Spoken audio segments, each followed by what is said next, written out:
Asante Jehovah, asante Jehovah, asante Jehovah, asante Jehovah, asante Jehovah, asante Jehovah, asante Jehovah, asante Jehovah, asante Jehovah, ninakuinua, asante Jehovah.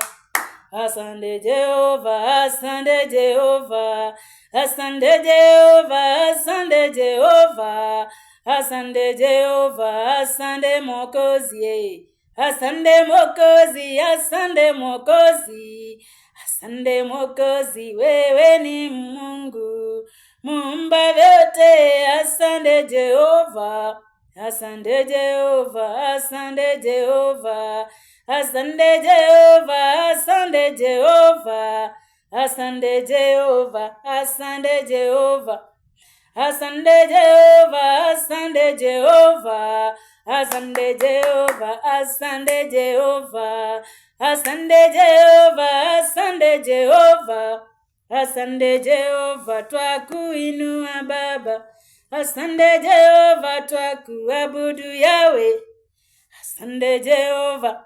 Bwana Yesu asifiwe. Nilisaa lingine nakuja tena mbele yenu. Na dakika hii wa Kenya, kwa wale tutakao kubaliana, nataka haya mambo yote tuyaweke kwake Mwenyezi Mungu. Kwa wale wote tutakao kubaliana, kwa maana ninajua ni lazima tukubaliane. Hapa tutakubaliana jameni. Wakati ndio huu tukubaliana, hatuna choice. Najua kuna wakati Mungu alisema anakuja katika nchi ya Kenya kutenda mambo fulani, na sio ati kutenda mambo fulani.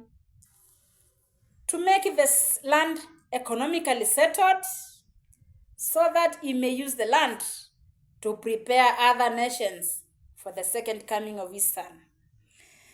Na alisema anakuja kutumia mwanamke. Najua kwa haya maneno ninajua watu wengi wanaelewa, nasema waumbiri jameni, funulieni zaidi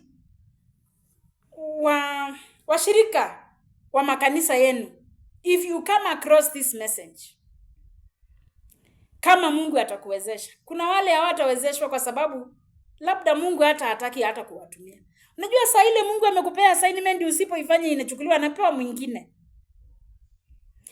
Kuna ujumbe nimepeana kwa in my Kamba language.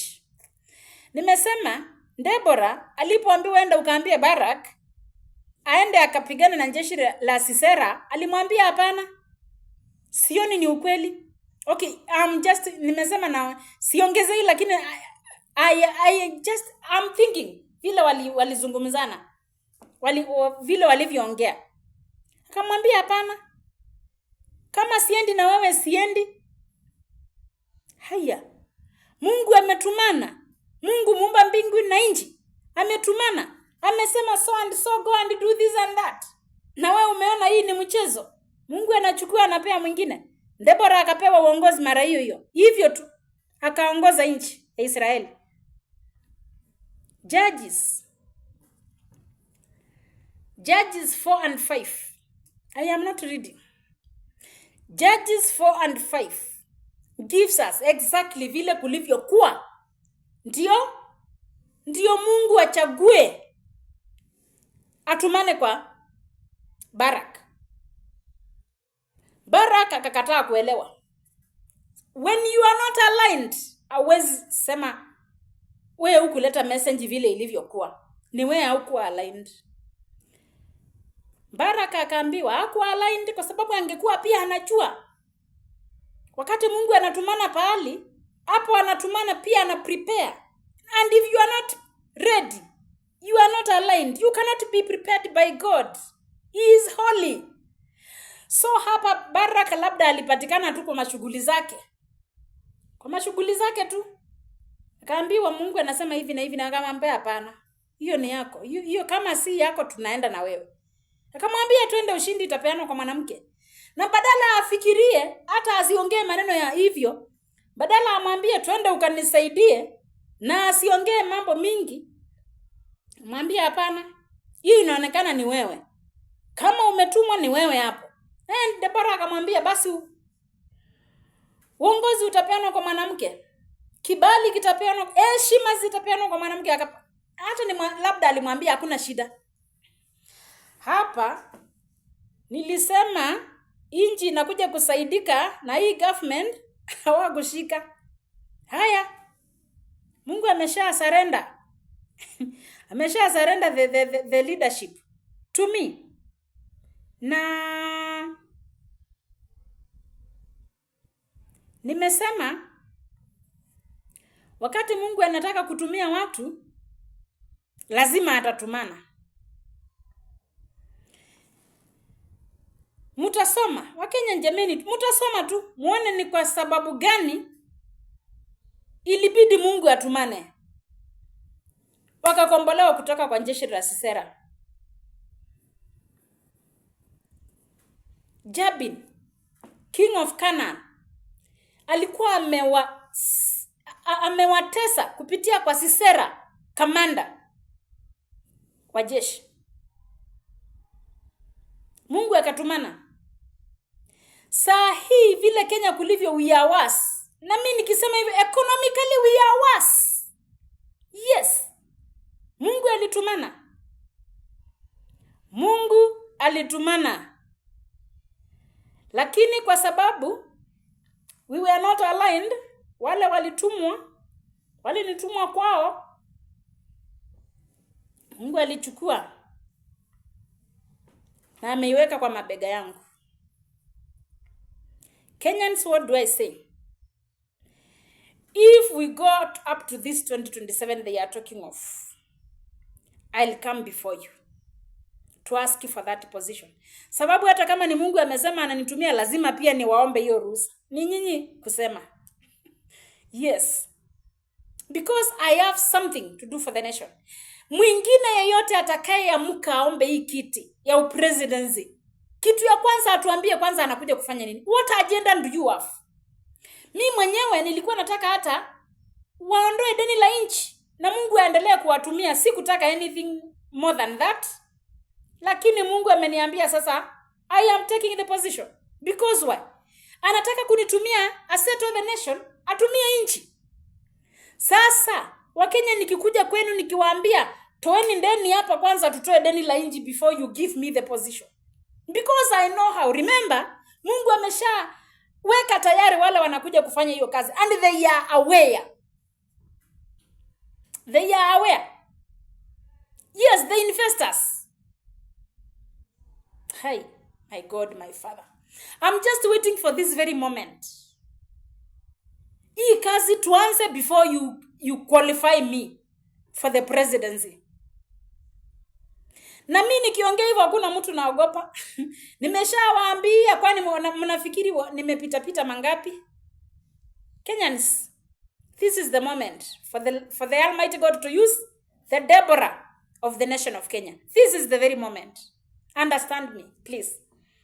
Musome vile Deborah, vile streets zilivyokuwa. Mtaangalia wimbo wa Deborah. Hapo ndipo mtaona vile Israeli walivyokuwa wanateseka. In the streets kila pahali kulikuwa shida. Hata by the way economically.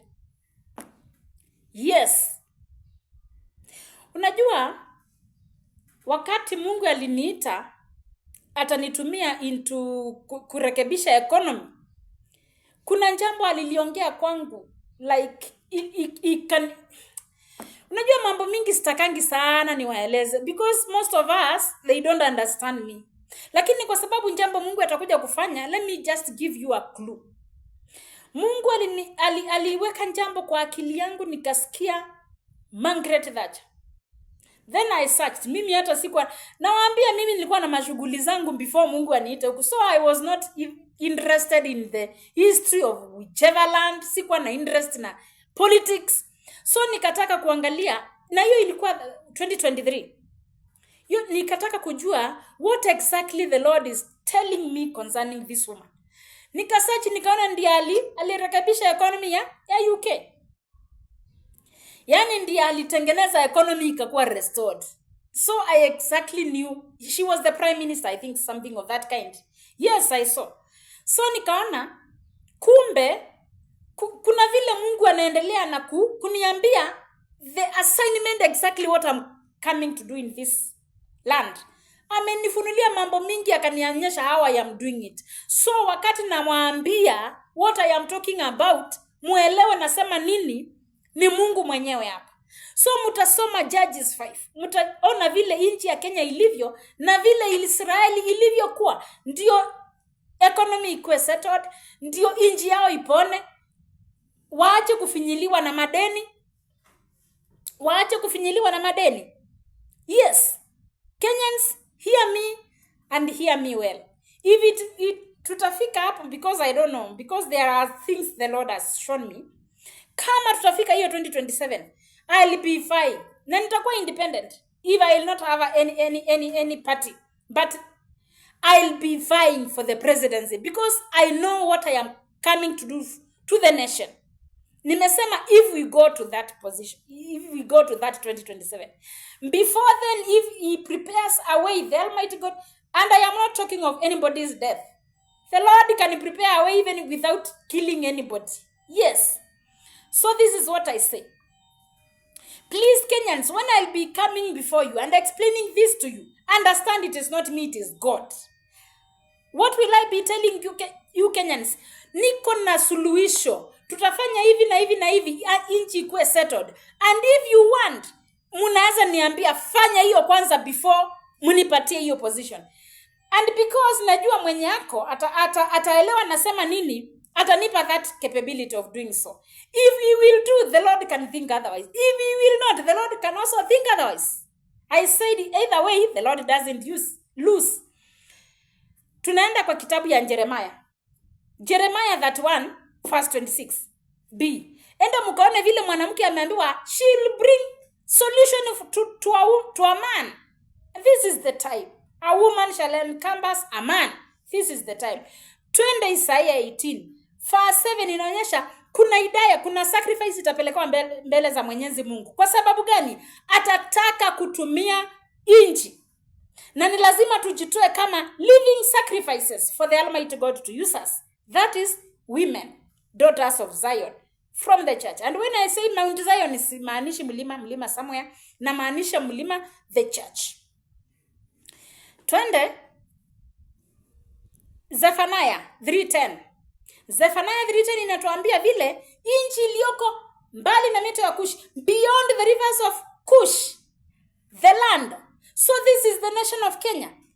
The Lord is using daughters of Zion from the land of Kenya to rescue the nations from the nation of Kenya. So Wakenya nikikuja kuwaambia nipatieni hii chance ni waongoze. I have an agenda. Niko na agenda ya mbingu ambayo ndio inanisukuma. Mimi nimesema nilikuwa nafanya mambo zangu. Sikuwa najua anything to do with politics, and I hated politics with passion. Nikiwaambia ukweli before God, I hated it. Sikuwa najua Mungu atakuja kuniambia nao simama hapa. And then I loved preaching so much. Nilikuwa naambia Mungu badala ya hii unipe hii. Yaani ulishawiona unapatia Mungu mawaidha. Unamwambia Mungu usinipe, nitakuimbia mpaka dunia ijue mimi ni mwimbaji. Naambia hapana. Anza na hiyo. So nasema nini? Hii ni jambo Jehova aliniwekelea na ndio inanisukuma. If we go to this 2027, please, if I come before you, it is the Lord's doing. Anataka kwanza tuondoe deni la nchi. Na nimesema kama mtataka kwanza nitaiondoa, muone vile nitaiondoa, because I have the capability from the Almighty God. Not by might, not by power, but by the Spirit of the Almighty God. Yes, the land must be settled for the Lord to use it. Something else. Wakenya, wakati nilimewaambia, wakati ni wa mwanamke na wakati ni wa Deborah, na nikasema tunajielewa, tunajijua ni akina nani. Unajua kuna hii wakati Joseph alienda akasaidie. Joseph alikuwa mfungwa. Farao akaota ndoto ikamchanganya. Kaambiwa na yule mwenye alikuwa rescued, huyo wa kuleta defy mbele za mfalme, akamwambia kuna mtu anaweza tufafanulia hii maneno.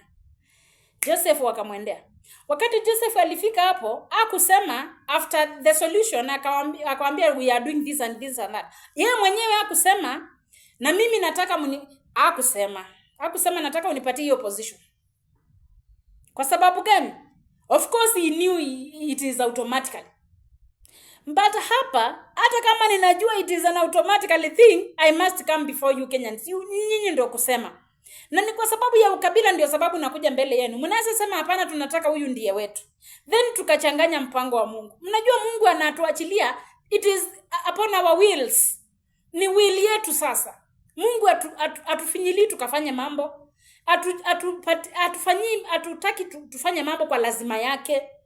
Na ndio sababu nasema aje, tafadhalini, when I shall come before you, remember I am coming with a solution. Remember, the land must be settled for the Lord to use it. Remember, it is the time for the Almighty God to prepare the whole world through the nation of Kenya for the second coming of his son. Na wakati nachanganya hii mambo yote, Jehova aliniambia this is the time to merge priesthood and governance. Priesthood and governance to prepare the church for the second coming of his son. Yes. Yes. Kenyans understand me so very well. If we go to this 2027, I'll be in ballot paper. I'll come independent. You know, in 2027, I campaigned for a seat from my constituency. I was independent. So, why do I come independent? Because I depend on you. I will depend on you Kenyans. Because sasa nyinyi ndio mnataka msaidike. Sasa nitakuja mbele yenu niwaambie sasa njooni tusaidike. Msiniulize chama, msiniulize kingpin wangu wako wapi. Sina kingpin. Mimi niko na king. Niko na king. Mungu mwenyewe, sina kingpin. Na sina chama, niko na chama ya Yesu. Ndio nakuja nayo mbele yenu tukomboe nchi nayo. Kama tutaenda up to 2027, nimesema kama Mungu atatafuta njia hapa, nimesema si mtu anakufa. Mungu anaweza fanya mambo yake. Mkaona jambo imeingia na vingine vile kutaenda, I don't know. I can explain, yes. If that time comes, I'll explain everything. But then, if we go to up to 2027, I'll be on the ballot paper, presidential ballot paper. Yes, asking for this very position for the Almighty God to use us, the nation of Kenya, to spearhead the revival. First, settling our economy. Yes, because he cannot use a crying nation. Sinjawahi sema nataka kiti ya presidency. Like now I am saying like, okay, kuna vile nilikuwa napeana tu kidogo na jaribu. But for today, nawaambia nchi ya Kenya hivi, hatuna usaidizi ingine pale popote. Kwa sababu hata mkichagua nani, bado ataanza kukopa. Kwani atatoa pesa wapi? Ataanza kukopa like immediately. Mimi mkinipa hiyo chance even before, sababu Mungu amesha tayarisha those who are to do the work. Even before, we shall have cleared the debt. Ekeni hizo maneno kwa bank. Yani bank my words. Yeah, have confidence with me. Because I know ninasimama wapi nikiongea nini. Yes. Nimesema sinjawahi kuwa mwanasiasa before Mungu aniite. Nilikuwa nafanya kazi zangu very well settled, serving in the church, but the Lord pushed me to this. So, na nikakubali. Kwa sababu Mungu lazima kwanza mkubaliane. Nilikubali. So wa Kenya ni mimi nakuja tu kusaidia. Nimesema kama kuna mwingine atakuja, aseme nataka presidency, kwanza atuambie ako na agenda gani ya Mungu. Atuambie majira na wakati hii ni majira gani na wakati ni mgani huu. Atueleze vizuri sana na Mungu amemtuma kufanya nini. Yes. Na before aanze story nyingine yote ile, aende kwa hiyo land yangu huko. Atuambie kuna mafuta ama hakuna. Before walete anything. Before walete story yoyote. Waende huko, wapime, wapate kuna mafuta. Kama hakuna, wakuje waseme. Kama iko, wakuje pia waseme.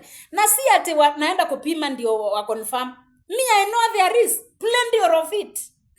Na kwingine. Na vitu zingine mingi. So many other minerals.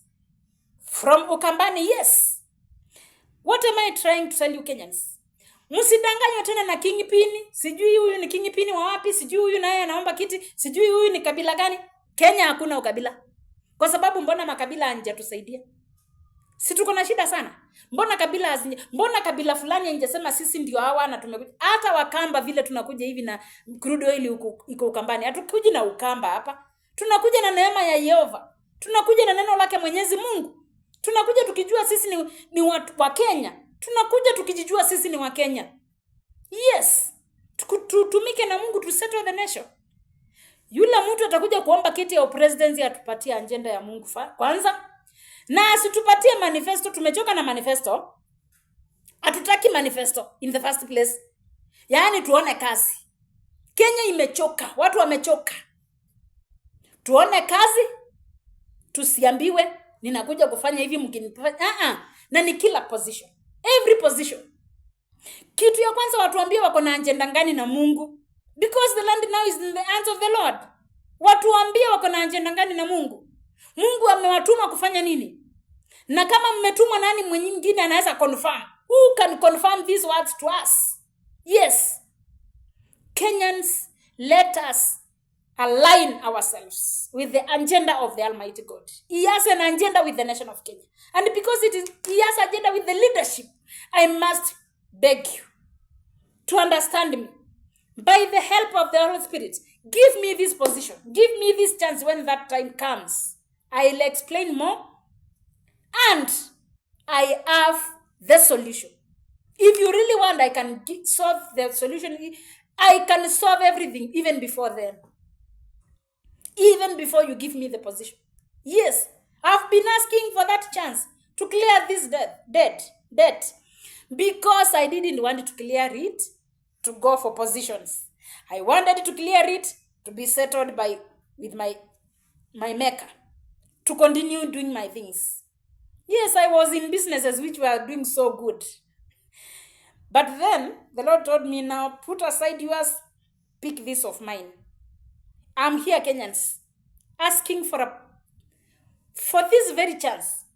Nimesema yule atakuja na agenda ya ati apewe nafasi ya ongoze hii nchi. And again, nimewaambia sasa uongozi iko kwa mikono ya wanawake.